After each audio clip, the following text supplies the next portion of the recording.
I think Wagazie. Yeah. It's okay now. Okay. Would there be questions for Michael? Let me ask. Hey, Michael, thank you so much. Thank you. Thank you so much. I am sure that they are listening. I am sure that the West is listening. Michael, I am sure the White House is listening. So, Michael, are you open to take one or two questions? If not, yes, absolutely. Okay, thank you. So, does anyone have a serious question for Mr. Michael?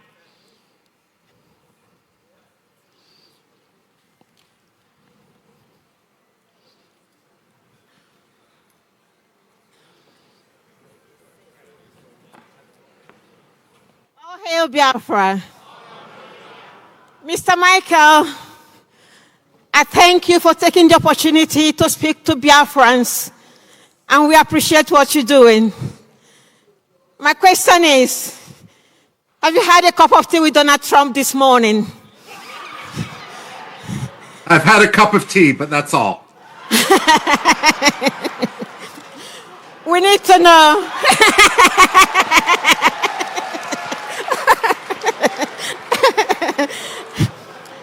We need to know, with your own experience, what do you think Donald Trump will be saying at this moment? Let me put it this way. Personnel is policy. Donald Trump is the president, but what matters are those who will be staffing him at the Undersecretary of State for Africa level, at the National Security Council, and the Pentagon. That is who also in the Senate Foreign Relations Committee separately.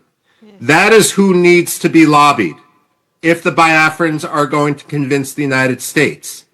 Quite frankly, American attention right now is on China, it's on Russia, it's on Israel. Okay. It behooves the Biafrans to make sure that Biafra gets the headlines for the right reasons. Okay. If I may, and this isn't an either or, yes. The Somalilanders have been at this for years and have made tremendous strides. You can jump over much of the preliminary work they have done to make your case. And given the Biafran diaspora in the United States, given the talent, given how vocal they are going to be your ambassadors. And so I do think it is possible that the United States will eventually see the light. Frankly, I don't think it's possible to go backwards. No. But as Winston Churchill once said, the United States always does the right thing. They just try everything else first. It's important to get through that process much quicker. Thank you very much. Sorry, I didn't introduce myself. My name is Sister Dominica Oleune. I'm from Olo State. Thank you.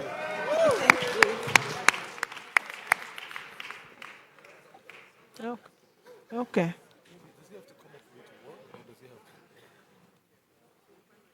Yeah. Okay. Do you want to take it to him? Thank you.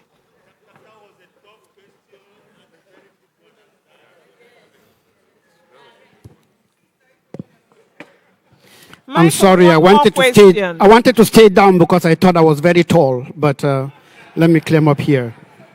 I want to thank the Biafran government in exile for bringing Ambazonia team here today. This is a wonderful opportunity. My legs are shaking, and I want to say it's a pleasure to have met and listened to Mr. Michael. In fact, I don't just know, I'm pumping out. And I want to make him to understand that Biafra and Ambazonia are seismic twins. I'm seeing him here. I was looking there. All right. Hello. Yeah, they are seismic twins. And I just want to ask you if you've also made some research on the genocide. La République du Cameroon is a meeting in Ambazonia with the scorched earth policy, burning of villages, amputation, burning of fathers and mothers in their houses. And if that is done, that would be a very, very great thing for me to take home today. And hail Biafra. Thank you very much. I am aware of the situation. I'm aware of the fighting between the Francophones and the Anglophones. I'm aware, based on the Cameroonian community in the United States, in Washington, D.C., who say and describe how much of a police state it is as soon as they land in the country, how they're afraid to go back. I've been in, I've listened to phone calls that people have put on speakerphone to hear about the situation back home. So I am aware of the situation. Aside from a brief airport layover in Douala, I've never actually been to Cameroon. And I would hope to be able to write more about it in the future. The closest I have gotten is to the Central African Republic. But look, without doubt, this is my frustration with the United States. Africa is the second most populous continent. It is, when I look at the economy of Africa, largely, the fact of the matter is Africa is the continent of the 21st century. And I find it shameful, the difference between the rhetoric of the United States and the reality of our policy. We should not be ignoring Africa anywhere. And that means not only the good news stories, but also the problems, such as what's happening in northern Cameroon. Thank you. Thank you, Michael. Thank you. Yeah, please, do you still have time for a few more questions? A lot of Of course I do. Okay, thank you. You won. Just a second. Thank you. Yeah, you can come.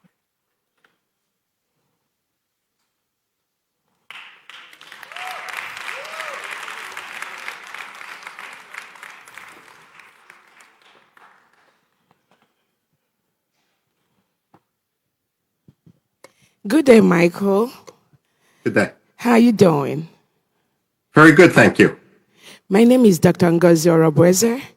I am the Chief of Staff to the United States of Biafra.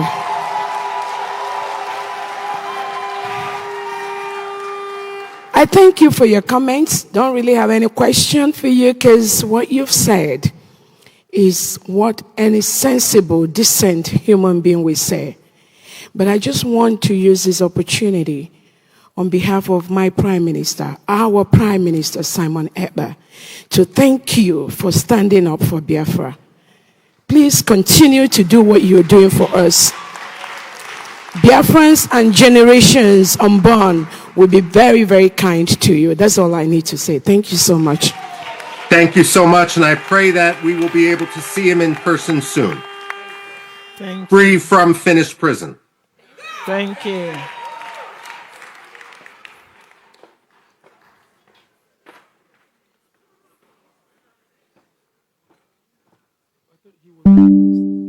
Who?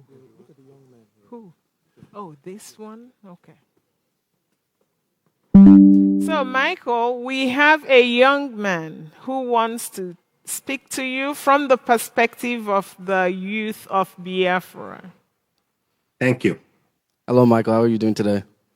Pretty good, thank you so much. That's good. So my name is Chimuchem Anyomre. My family have brought me out here today to understand about this fight for Biafra and this freedom.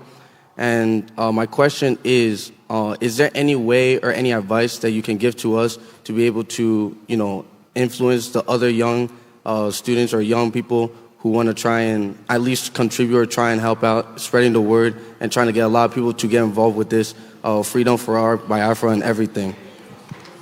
Yes, my advice is always write, and write. But don't write simply for the Biafran community. You're writing for people who already agree with you. You want to write specifically for non-Biafrans. You want to write for people that disagree with you. You never want to look at someone as your enemy, but rather as someone who is wrong and needs to be convinced to be right. And if you push them into a corner, it's natural human nature that they're going to dig in their heels. But if they are, if it's not a personalized discussion, but rather a discussion of facts, then they can save face when they switch sides and understand that freedom and liberty for Biafra matter. So write for university newspapers, write for school newspapers, write for local newspapers, and write for national news outlets. What I would always say, again, as a writer, and this is something that I've always scratched my head about. You can see I've scratched all my hair off. The fact of the matter is that people will say, not on the Biafra issue, but on other issues, I wrote a letter to the New York Times and they refused to publish it, so I'm emailing it around, and the letter is 2,000 words long. Wow. But New York Times letters are only 125 words. It's not that the New York Times disagreed with Biafra. It's that the letter didn't fit the format. So my advice as someone who's published more than 4,000 op-eds, articles, book chapters, and so forth, is you always look at the other letters, articles, and so forth that are published, and you copy the style precisely. No one is going to make an exception for you. So once you get the system, it's actually easy to get published. Editors need a lot of material. I would also say, and I say this, one of my jobs is as an editor. Editors can be very lazy people. If I have two pieces that come in, and one is already perfectly edited and only takes me 5 minutes to go through, and the other one is a mess and takes me 2 hours to work on, I'm going to go on the one that takes me 5 minutes. Okay. And so it's important that the editor's job isn't to make it publishable. It's the writer's job. But you guys have the content. You guys have the facts on your side. Right. It's just a matter of figuring out how to get them to the public. Okay. And for that, I commend your energy. Thank you so much. Thank you. God bless everyone. Thank you. God bless you.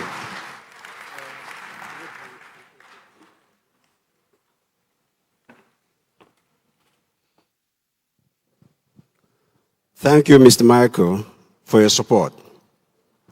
My question is, why do you think the West, who always clamor for human rights, prefer to partner with these repressive regimes in Africa at the expense of human life? You know, it's a great question. And it's something that's frustrated me in other contexts. First of all, there's two types of it. Let me put it this way. When George Shultz was the United States Secretary of State under Ronald Reagan, whenever a new U.S. ambassador would be nominated to go to a different country, George Shultz always invited him into his office on the 7th floor of the State Department, and he had a big globe there. And he would tell the ambassador nominee, show me your country. And God forbid if that ambassador pointed to Gabon or Senegal or Somalia or Kenya, George Shultz would say, no, never forget that your country is the United States of America. The point of this is that some ambassadors believe that they are successful if they have good relations with the country to which they are sent. But that's not the job of the ambassador to be liked by the president, the prime minister, or the dictator. It's the job of the president to advocate for United States national interests. And I would argue that United States national interests are at their strongest when they are backed by liberty and moral clarity. So, rather than have an ambassador who simply wants to have good personal relations with an undemocratic leader and therefore endorses undemocratic things or ignores real problems, it's essential that we stand with moral clarity even if it makes for an uncomfortable meeting. This is why personally, and I wrote about it at the time, I was so disappointed when Secretary of State Antony Blinken, a man who based his legitimacy at his Senate confirmation on the fact that his father-in-law was a Holocaust survivor, when he ignored and when he sat with Muhammadu Buhari and when he took Nigeria off the religious freedom watch list. You know, politicians and diplomats don't like to be criticized. And when you see such hypocrisy, if you write about it, and I'm going to the previous question now, that is something which they will notice. They may not want to admit that they are making a mistake, but they will read the criticism and hopefully not make the same mistake twice. So part of the problem is the culture of the American State Department and frankly, the British Foreign Office and so forth. But part of the problem is that the Biafrans need their voice to be amplified far beyond the borders of Biafra and far beyond the confines of the communities within the diaspora. Thank you, Michael. No. Last question.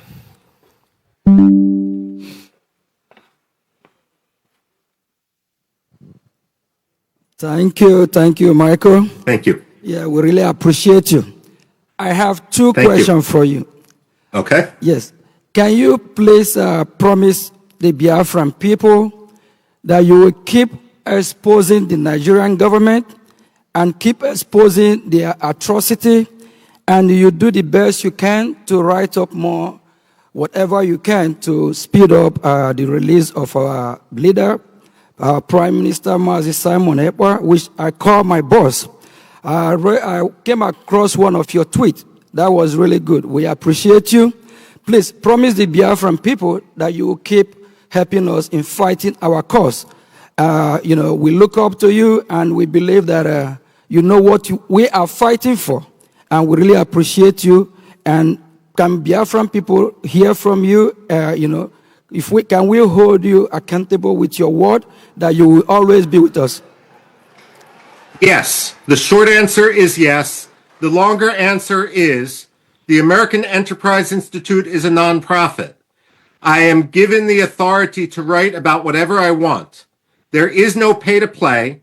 I am not a lobbyist. I accept no money for my writing. I write based on the principle of what I see, with an effort driven only by me to pursue and to try to change American policy to what I believe would be more just. And therefore, when it comes to me, you don't need to worry about any contract running out or anything like that. That's not why I'm involved. And again, I will never accept any money from a Nigerian. I will never accept any money from a Biafran. I will never accept any money from a lobbyist. I'm doing this because it's right, and therefore I will continue to do it. It's a publish or perish world for an academic, and I'm hooked on the Biafran cause.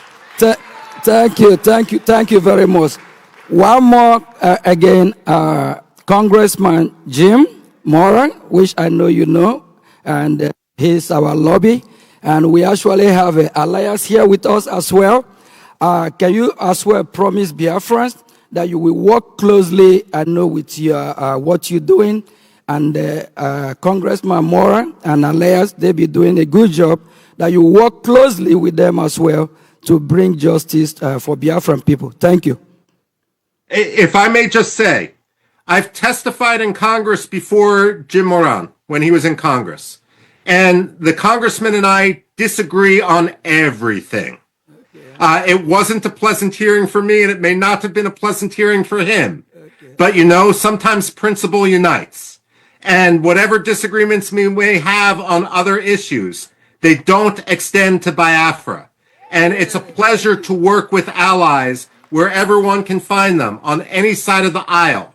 Biafra should not be a partisan cause in the United States. It should be a cause of principle, and therefore I know that we will continue to work towards a common goal when it comes to justice and freedom and liberty for Biafra.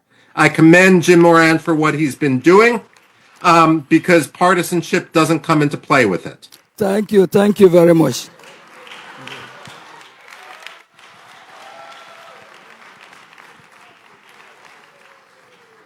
Mr. Robin, thank you very much for your commitment in putting the truth out there to the public.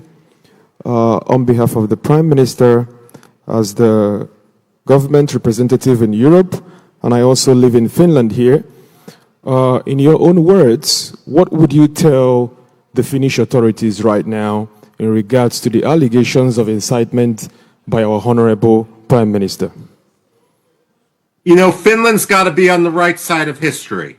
Finland especially should live up to its status, its claim as being the freest country on earth. That's what Freedom House ranked it as. And right now they're endangering their status. I should note that this isn't just a Nigeria-Finland issue. When there was an argument, when there was an effort for Finland and Sweden to join NATO, Turkey tried to blackmail both, but mostly Sweden, in order to betray Kurds, and Kurdish dissidents and Kurdish free speech in Sweden, in order to get Recep Tayyip Erdogan to drop his objection to Sweden's accession to NATO. And in the end, Sweden betrayed its principles. And Recep Tayyip Erdogan, while he allowed Sweden in NATO, gratuitously humiliated Sweden. Finland should not allow itself to be gratuitously humiliated by a country that violates religious freedom, by a country that violates democracy, by a country that has been guilty of genocide. Finland must be better, and they must recognize that they should not be an arm of transnational repression.